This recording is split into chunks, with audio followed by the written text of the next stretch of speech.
अब इसी के आगे नेक्स्ट क्वेश्चन बनता है आप लोगों का कि मार्केट में अगर वॉलेटिलिटी हाई हो जाती है सडन तो क्या होगा, मार्केट में वॉलेटिलिटी लो हो जाती है तो क्या होगा। ठीक है, अब यहां पे सबसे पहला क्वेश्चन आता है कि मार्केट में हाई वॉलेटिलिटी, तो आपके दिमाग में एक प्रश्न आ गया, इससे पहले वाली क्लास में आप पढ़ भी चुके कि हाई वॉलेटिलिटी किसको मेजर किया जाता है, 20 से 25 प्लस मानकर चलते हैं।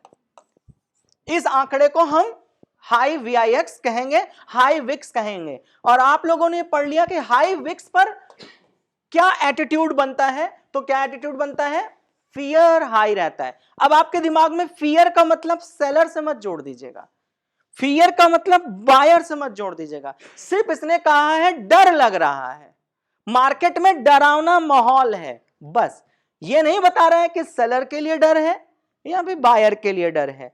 और यह दुनिया में यह भी आप बहुत अच्छे से जानते हैं कि एक और एक दोनों लोग मिलकर कभी नहीं जीत सकते, क्योंकि it is talking about the options and future.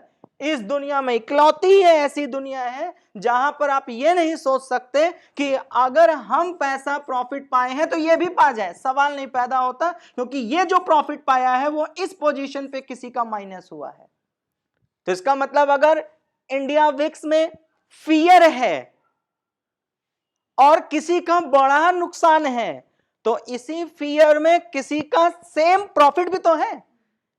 फिर समझिएगा, जैसे टाटा मोटर्स, टाटा पावर या कोई भी इक्विटी डिलीवरी पोजिशनल जो भी आप देखते हैं, उसमें क्या है, आपने अपना पैसा टाटा मोटर्स को दिया, टाटा मोटर्स ने उस पैसे को उपयोगिता में लगाया, खुद ग्रो किया, आपने उठाया, अपने दोस्त को बताया, वो भी उठाया, टाटा मोटर्स में पैसा लगाया, उसका भी पैसा फंडामेंटली उस कंपनी में आया और कंपनी ग्रो करी, कंपनी ग्रो करी तो कंपनी भी ग्रो करी, प्रमोटर भी ग्रो किया, इन्वेस्टर भी ग्रो किया और रिटेलर भी ग्रो किया, आप भी ग्रो किए तो आपका दोस्त भी ग्रो किया। मतलब अगर आप 6 रुपए ऊपर गए तो 6 रुपए पाए, तो अगर आपने दोस्त को रेकमेंड कर रखा है और वो भी अगर जो उस पोजीशन पे, तो वो भी 6 ही रुपए मूव देखेगा।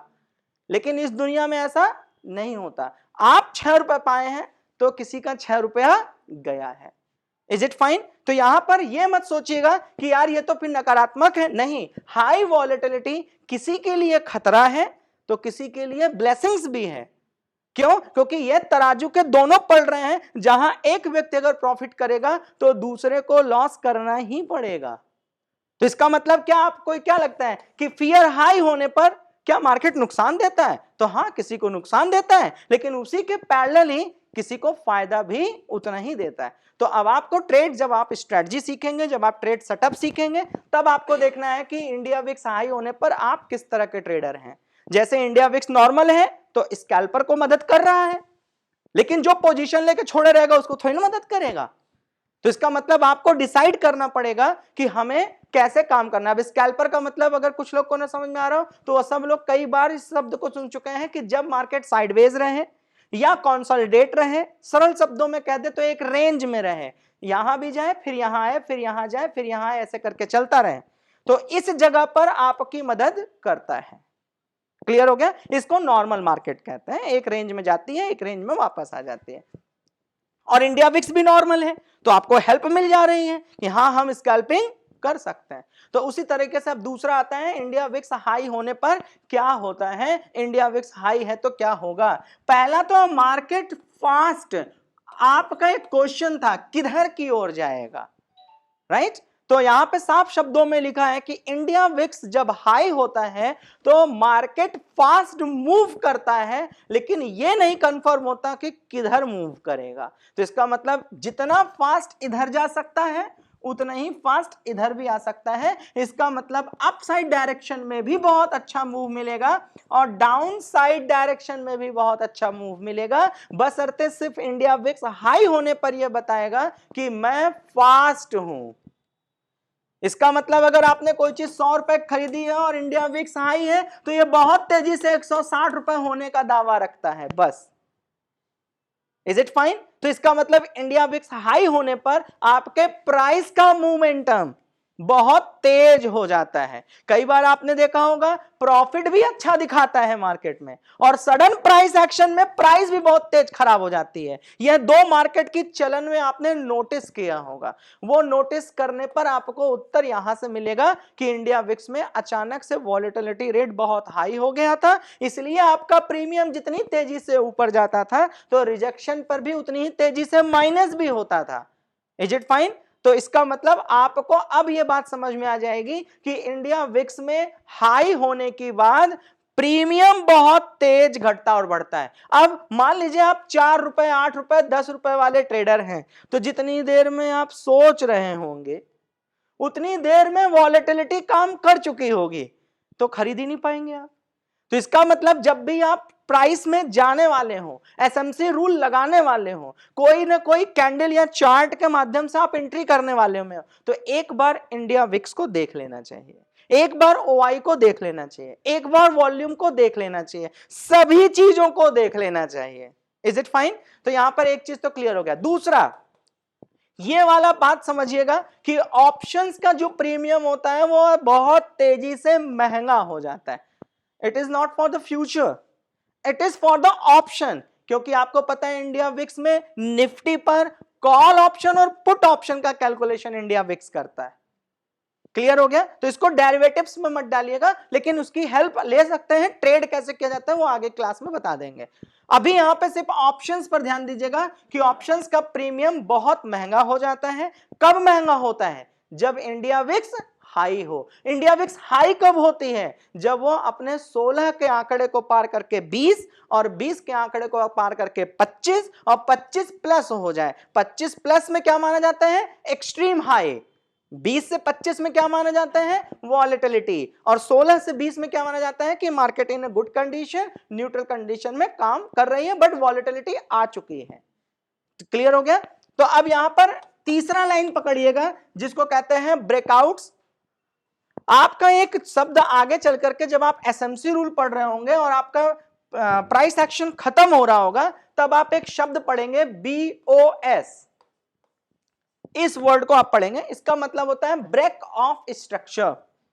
ये बड़ा इंपॉर्टेंट पार्ट होता है, लेकिन न्यूमेरिकल से ही आप इसे सॉल्व कर पाते हैं। तो ये जो आप देखते हैं ना, रेजिस्टेंस एंड सपोर्ट लाइन खींचते हैं, मान लीजिए ये सपोर्ट खींच दिए, ये रेजिस्टेंस खींच दिए, तो अब इस जगह पर आपने कोई क्या बना हुआ है? Trade setup. इस तरफ आपने क्या लगाया हुआ है? अपनी स्ट्रैटेजी कि ऐसा होगा तो ऐसा करेंगे। और इन दोनों के बीच में चल रहा होता है माइंडसेट, साइकोलॉजी और डिसिप्लिन। ये तीन चीजें यहां चल रही होती हैं। स्ट्रैटेजी पहले से खींचते हैं और ट्रेड सेटअप मार्केट के अनुसार बनाया जाता है। तो मार्केट में ट्रेड सेटअप बना दिए कि यहां सपोर्ट है, यहां रेजिस्टेंस है, ऐसा होगा तो अब मैं यहां पे एंट्री करूंगा, इतने प्राइस पे करूंगा। ये सब आपका ट्रेड सेटअप हो गया। ये आपका अब काम में बनाना। मान लेते हैं कि इस जगह पे आपने हैमर देखा और 116 रुपए पे अब आपने सोचा कि मैं यहां पे एंट्री करूंगा। अब एंट्री करने के बाद आपने चेक किया कि मार्केट की वॉलेटिलिटी क्या है भाई। जब आपने विक्स को देखा तो पता चला वो 20 प्लस काम कर रही है। जब 20 प्लस काम कर रही है तो इसका मतलब मार्केट में कैंडल बनने, प्राइस के मूवमेंटम में तेजी रहेगी या धीमा रहेगा? तो यकीनन तेजी रहेगा। अब जब तेजी रहेगी तो जितना तेज यहां 116 रुपए आप देख रहे हैं, एक छोटी सी कैंडल बनने के बाद इसका प्राइस तेजी से बढ़ भी जाएगा। और अगर यहां पर सेलर हावी हुए और ये नीचे आया तो उतनी ही तेज आपका प्रीमियम घट भी जाएगा, क्योंकि उस समय वॉलेटिलिटी रेट बहुत ज्यादा है, 20 के ऊपर है। तब इस कंडीशन में आप इस शब्द को जानते हैं ब्रेकआउट्स। इसका मतलब ब्रेकआउट, क्योंकि मार्केट में वॉलेटिलिटी बहुत ज्यादा है, तो या तो यहां से बायर इसको ऐसे ले जा सकते हैं और या तो इसको ऐसे ले जा सकते हैं, और इस जगह पर आपका प्रीमियम कभी आपको धोखा नहीं देगा। क्यों धोखा नहीं देगा? क्योंकि प्रीमियम मैच्योर है, बाइंग एंड सेलिंग बहुत तेजी से हो रही है, तो इसलिए यहां पे आपका प्रीमियम महंगा रहेगा और बहुत तेजी से प्रीमियम में उतार और चढ़ाव आएगा। इसी को कहते हैं बीओएस, मतलब ब्रेक ऑफ स्ट्रक्चर। या तो ये स्ट्रक्चर किसका है? बायर्स का है। यहां हैमर किसको सपोर्ट कर रहा है? बायर को सपोर्ट कर रहा है। तो बीओएस का मतलब ये होगा ब्रेक ऑफ स्ट्रक्चर। इसका मतलब हो सकता है कि आपका ब्रेक ऑफ स्ट्रक्चर हो जाए और सपोर्ट यहां से टूट जाए, और मार्केट दूसरी कंडीशन में चली जाए। दूसरी शर्त क्या होती है कि या तो मार्केट में फॉल्स ब्रेकआउट दिखा दिया जाए कि मैं टूट रहा हूं। याद है हम लोग चार्ट बनाते थे तो 3 रेक्टेंगल बनाते थे, स्टॉप लॉस हंटिंग जोन यहां लिखते थे, उसके नीचे लिखते थे प्राइस एक्शन जोन। तो इसका मतलब ये वाला जो जोन है वो यहां आ जाएगा और ये जो लिखा हुआ है फॉल्स ब्रेकआउट वो यहां होने देगा, क्योंकि फॉल्स ब्रेकआउट होने देगा, प्रीमियम मैच्योर हो रहा है, अचानक से वहां पे ईंधन के रूप में पैसा मिल जाएगा, अच्छा पैसा मिल जाएगा, क्योंकि हर आदमी को लगेगा अब यहां से टूट रही है और वहां से एक अच्छा प्रीमियम जब आ जाएगा तो सडन एक बार में पूरा पैसा सेटल करके वहां से ऑपरेटर भाग जाएंगे ऊपर और अचानक से आपका एसएल हंटिंग हो जाएगा, क्योंकि लास्ट में लिखा हुआ है कि एक बड़ी बड़ी कैंडल्स यहां पर बनती हैं। क्यों? क्योंकि जैसे ही मार्केट में यहां से सपोर्ट प्राइस एक्शन का मिला वैसे ही आपको एक बड़ी बड़ी, देखिए आप यहां पर ही चार्ट पर देखिए तो आपको एक बड़ी बड़ी कैंडल्स दिख रही है ना, ये जो तीनों कैंडल दिख रही है ये पैसे से भरी हुई कैंडल होती है। क्यों पैसे से भरी होती है? क्योंकि मार्केट में यहां पर आपके पास एक वॉलेटिलिटी बहुत अच्छी है। तो मार्केट में जब आपके पास हाई विक्स हो तो फियर हाई होता है और उसमें वॉलेटिलिटी रेट चेंज होने से ये सारे टर्म्स चेंज होते हैं। इससे रिलेटेड कोई भी डाउट्स हो तो पूछिए।